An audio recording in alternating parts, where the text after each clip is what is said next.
The next commercial crew test mission to the space station, outlining the agency's objectives for deep space exploration and covering the total lunar eclipse on Earth and from space. A few of the stories to tell you about this week at NASA. On May 19th, Boeing's CST-100 Starliner spacecraft launched from Cape Canaveral Space Force Station in Florida on Orbital Flight Test 2, or OFT-2. The mission is the Starliner's second uncrewed flight to the station for our commercial crew program. On May 17th, NASA released a draft set of high-level objectives identifying 50 points that fall under 4 overarching categories of exploration for future Artemis missions to return astronauts to the Moon in preparation for human exploration of Mars.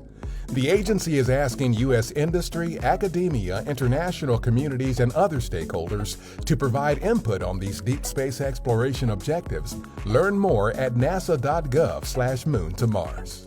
The latest episode of our NASA Science Live was all about the total lunar eclipse on the evening of May 15th overnight into May 16th.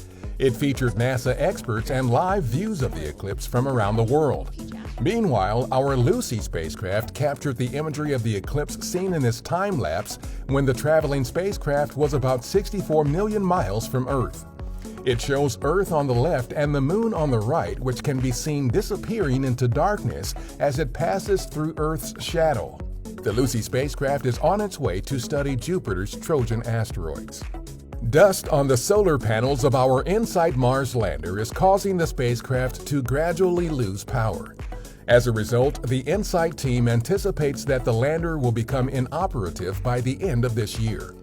InSight, which arrived at Mars in November 2018, has so far detected more than 1,300 Mars quakes and collected information to help improve our understanding of the interiors of rocky planets, including Earth.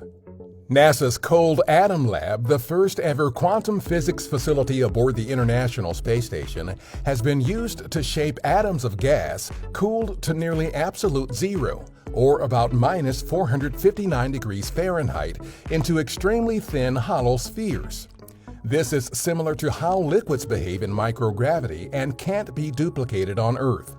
The accomplishment could lead to new kinds of experiments with a state of matter distinctly different from gases, liquids, solids, and plasmas called a Bose-Einstein condensate, or BEC. In a BEC, scientists can observe the quantum properties of atoms at a scale visible to the naked eye. Our research mission to enable supersonic air travel over land has been renamed Quest. The name, which includes an extra S to represent Supersonic, replaces the mission's original name, the Low Boom Flight Demonstration.